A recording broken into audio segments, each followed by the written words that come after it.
magandang araw! So, it's my rest day and the Miss Kong mag-vlog. Ayan. So, thank you nga pala sa mga new subscribers ko and sa mga nagme-message and comment, nagtatanong ng mga kung ano-ano about Taiwan, ganyan. So, yung iba nare-replyan ko naman and sorry sa mga hindi ko nare-replyan kasi po, nag-start na po kami sa work and medyo nanibago ako. Parang medyo nahirapan ako sa pag-a-adjust kasi 12 hours ang duty namin sa work and then medyo malayo-layo po kasi yung tirahan namin sa job site. 30 minutes bale yung biyahe. So pagka-uwi dito, ayun po, gusto humilata na lang. Gusto matulog kasi kulang yung tulog nga naman. Kailangan ng energy ulit pagpasok. Saka, panay din kasi yung lipat namin ng tirahan. So, pagdating namin dito sa Taiwan, nag 18 days quarantine kami sa hotel. And then, after nun, nilipat kami sa dormitory ng broker namin.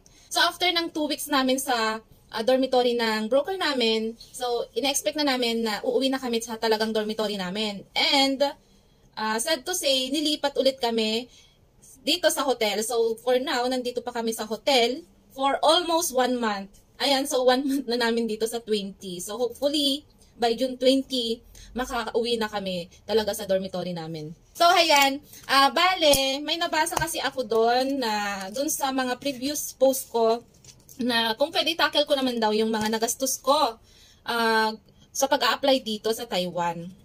Okay, so una nating itatackle ay yung nagastos ko this recent na balik ko ng Taiwan kasi way back 2015, nakapag-Taiwan na din ako. And medyo malaki-laki yung nagastos ko doon.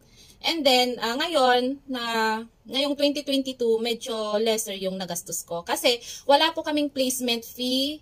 And lahat po ng nagastos namin from medical, hotel quarantines, and yung mga requirements, yung mga kinuha naming requirements, ay nire-reimburse sa amin nung nag-negative na kami sa swab test. So, I think natakil ko yon previous vlogs ko.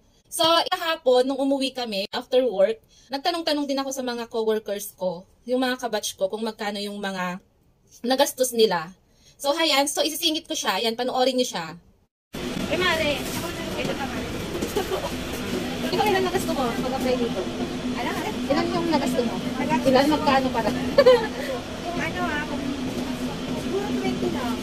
Ano yun? Yung 20K? 20K, pamasahe, pagkain, requirements. O, kasi wala naman tayong placement fee, no? Talaga hindi tayo. Kasi, sa akin kasi, baka ganun din. Nasa 20 to 30. Hindi. Mga 20K, ganun din. Kasi from province din ako eh. Magkano ba ang pamasahe? Taga saan ka na? Binyan, Laguna. O, Binyan, Laguna. 20K. Wala pang placement fee yun. Re-reimburse yung mga gastos namin. Ano yung generous ka na? Kay Edibel. Edibel, may kausap ka? Wala pa. Taga saan ka nga? Nagkakaroon sa Laguna? Yeah. Magkano nagasto mo pag-a-apply? Mag-apply? Lahat? Oo. Ina-reverse natin. Oo ka na yung re-reimburse. Yung parang pamasahe, pagkain, gano'n. Sa akin pagkain. Huwag ka naman ng isa yung mga pasalubong. Medical. Baka siguro mga 10 to 15K. Yung medical eh. Oo. Taga Binyan, Laguna, 10 to 15K. Yung isa kanina, Santa Rosa, ano? Ay, Binyan ka. Ikaw ba lang Santa Rosa? Oo. Nabaliktad. 10 to 15. Mas malapit pa ang Santa Rosa? Eh, magkalapit lang. Nagkalapit lang. Walang kasi kasama sa akin. Bakit mas malaki ang nagastos? Gano'n sa kanya? 20. Kasi kanya na yung quarantine. Kasi naman makikita mo naman sa kapatid. Double meal kasi lagi ang in-order niya. Ayan, sino ba ba? Narin, may kausap ka? May kausap ka? Oo. Ito, saan ka nga? Bulacan. Bulacan. Magkano yung nagastos mo nung nag-apply tayo dito? Pamasahe din. Oo. Kasi di ba reimburse naman yung placement fee natin? Oo. Siguro nasa ano? Nasa 15 gano'n. 15K? Sige. Ay, si Jenny, taga Isabela yun. Ay, malayo na yun. Oy, Jenny, dapat ang tugmo. Ano? Ando ka mag-aama mo. Sige, tani, kasalang niya, di makita di rupang niya. Taga Isabela ka, di ba? Ano nagas kong hindi pa? Nag-apply ka ko eh. Diba? Kasi vaksin sa yes, mil. Sabi sa ko, baka umabot dito. Itingin mo na nga Taiwan mo, ano nagas ko. May place na ibigay din. Bali, yung maximum pa, yung magkatawa yung taon na 60 yata. Basta ito, 60. So, ayan na nga yung video. Ayan. So, yun po yung mga kabatch ko from Laguna. Bali, 3 Laguna ata yun. And then, may na-interview din akong from Isabela. Parang konti lang yung gastos niya. Kasi nag-stay siya sa Manila. May pinag-stayan siya sa Manila. Kaya lesser yung gastos niya sa pasahe. Meron ako dito ka-room. Ayan. Si Mary Ann. Hi! Be, magkano nga nagastos mo? From Pangasinan ka, diba? Pero may tinutuluyan ka din sa Manila. Oo. Ayun. So, magkano nga yung pamasahe mo from Pangasinan hanggang Manila? Ano yun eh, sa van yun. Sa van, oo. Ang one way. 1.5 ang one way mo. So, nakailang balik tayo sa, nakailang balik tayo sa Manila? Parang 5, no? 6? Basta parang mga nasa ganun, more than 5 yung balik namin. Kasi nung, kung isasali namin yung interview, ayan, and then yung submission ng mga requirements, and then medical, ayan. So, ako kasi, bale, nung medical na, saka ko na lang sinubmit lahat yung mga requirements ko kasi from province nga ako. Ayan, so si Mary Ann from Pangasinan siya. So, ang one way niya is 1.5. Pero pa yung pagkain mo doon? Pero pang pagkain mo doon. O, so, kung medyo matakaw-takaw ka, ayan, siguro, nasa 500 siguro magagastos mo. Ayan. So, meron naman tayong mga 7-Eleven, ganyan kung gusto nyo magtipid, mga fast food, di ba? Mga Jollibee, McDo, Mang Inasal. Ano nga yung malapit dun sa, sa Paragon Tower, sa agency natin?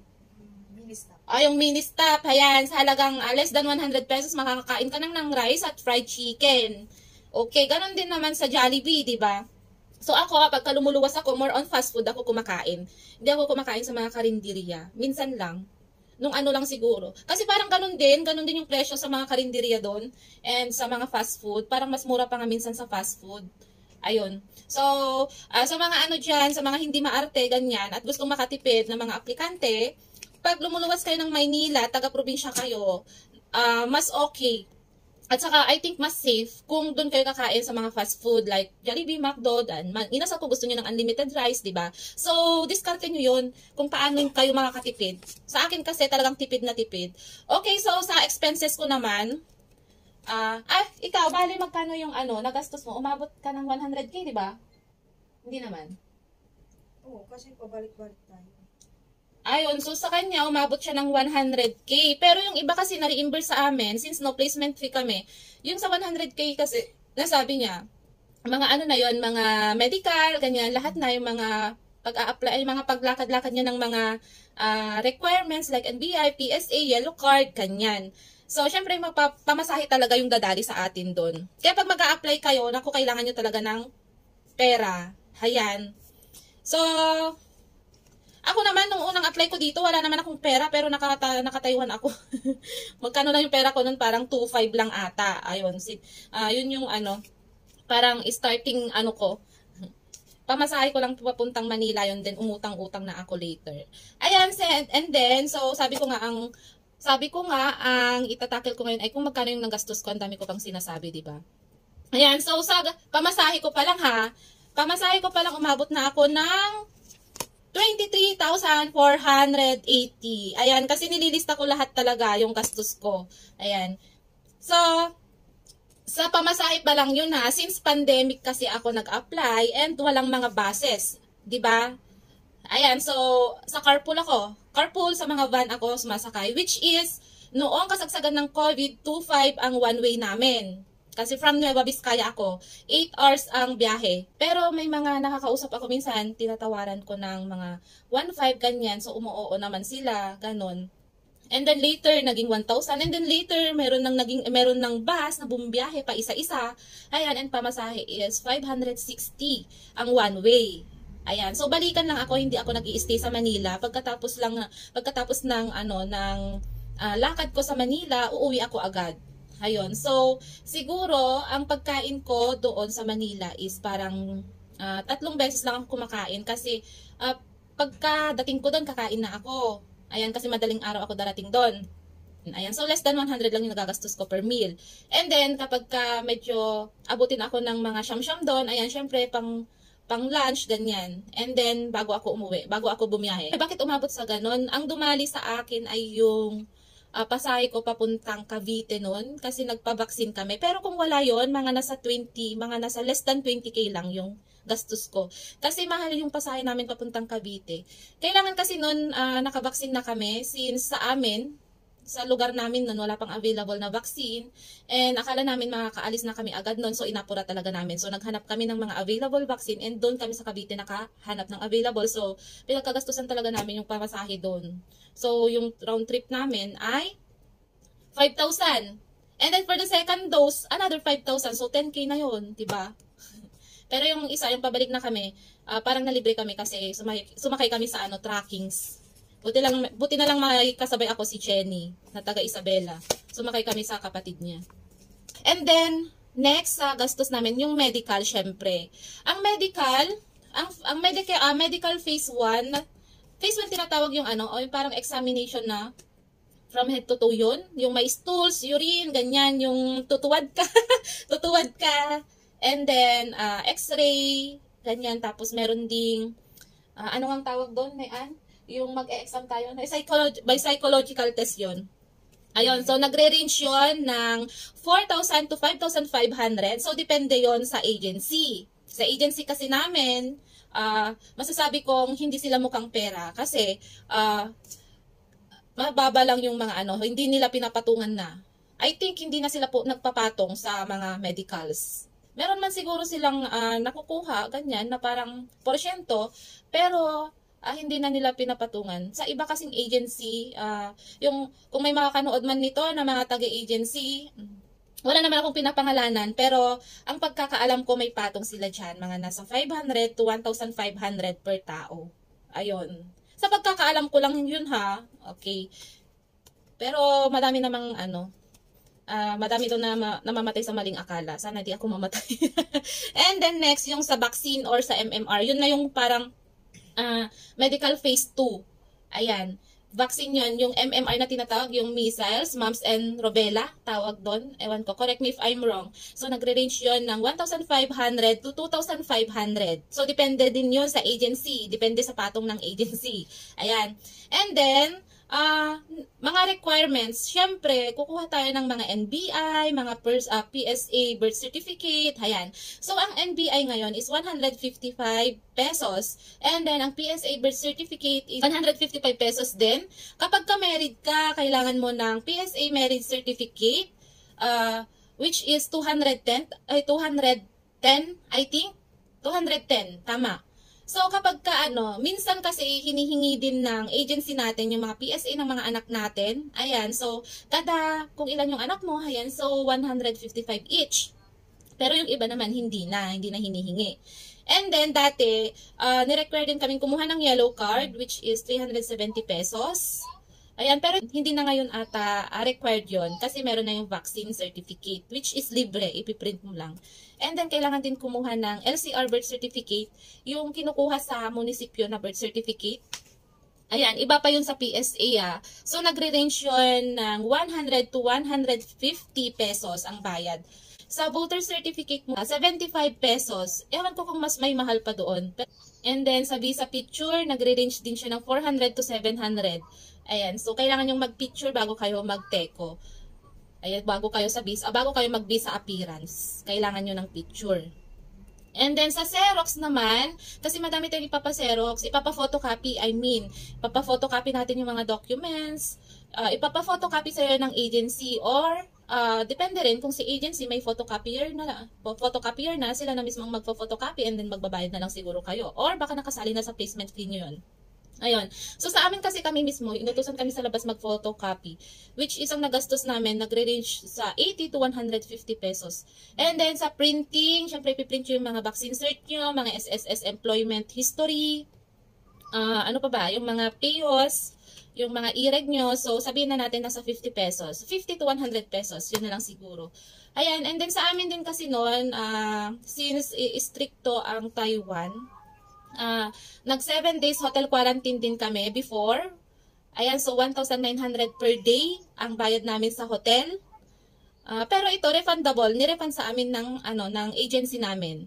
16,800 bali ang binayaran namin sa hotel quarantine. Ayan, and then sa swab test, 3,500 naman. Ayan, so sa total, ang total ng nagastos ko, hindi ko alam. I-compute nyo na lang. Hindi ko na na-compute. So, sa akin, ang total siguro ng nagastos ko, sabihin na natin nasa 35,000, pati yung medical. Pero kasi di ba nasabi ko, wala kaming, yung ni-reimburse sa amin yung mga gastos namin. So, bali, ang nagastos ko lang ay yung 23,480 na pasahe at pagkain. So, yun lang, siguro, yun lang. And, para sa placement fee, ang placement fee, kapag may placement fee, nagre-range yun sa 50,000 pesos hanggang 70,000 pesos. And sa unang punta ko pala ng Taiwan, ayan, so bali ang nagastos ko nun is umabot siya ng 90,000 pesos. Ayan, so ang laki, di ba? Ayan, so may placement kasi kami nun, placement fee, which is ang binayaran namin ay 65,000 pesos. Okay, and then may agent kasi ako nun, binayaran ko ng 10,000 pesos. Agent, kasi sila yung mga parang nagpapasok doon mga resumes nyo. Ayan, so hindi mo na kailangang pumunta, lumubos ng Maynila. So, ka na lang luluwas kapag ka-selected ka na. So, biodata selection ako before, so hindi ako masyadong gumastos sa pamasahe. And then, yung medical namin, umabot yun ng kulang-kulang 10,000. Phase 1 and phase 2 na yun ha. Ayun, so kaya umabot ng 90,000 pesos. And then, sa pamasahe ko, konti lang nagasto ko sa pamasahe kasi hindi ako masyadong pabalik-balik ng Manila. Kasi nga, tinutulungan ako ng agent. Yun yung trabaho ng agent. And, ayun, saka hindi pa pandemic noon and mura pa ang bus. Ayan, so mura pa kasi ang gasolina noon. Kasi ngayon, mahal ng gasolina, kaya mahal din ang pamasahe. Okay, so, siguro sa next vlog ko, itatakil ko kung magkano dapat yung babaunin yung pera papunta ng Taiwan. Kung enough na ba yung ganitong halaga, ganyan. And then, kung ano yung mga kailangan mo kailangan mong dalhin. Ayan, kung ano yung bawal, ganyan, at pwede. Okay. So, ayan, sana nasagot ko yung mga katanungan nyo. And, itatry kong mag-vlog every rest day ko. And, para masagot yung ibang mga katanungan nyo. And then, yung mga, nasabi ko nga kasi itatackle ko, parang magbibigay ako ng sample sa exam, ganyan, and interview. Magbibigay ako ng tips. Siguro later. Kasi, nasa adjustment stage pa lang ako sa work. So, 1 month pa lang kami. Kaka 1 month namin ngayon. Pero rest day namin. So, ayan. So, medyo nagamay-gamay na yung trabaho. So, pwede na akong mag-vlog. And, malapit na kaming lumipat sa aming dorm and patch out sa aking dorm and room tour soon. Ayan. So, sana nakatulong sa mga inquiries nyo and nasagot ko yung mga katanungan nyo. Okay. So, kung may kulang man sa mga nasabi ko, paki-correct na lang ako and then magli-leave na lang ako ng message sa aking comment section. And so, thank you for watching and please subscribe and like and pa-share na din ng aking vlog, Miss Uriaba yan. So, bye-bye. Thank you for watching. Sa mga subscribers ko, thank you.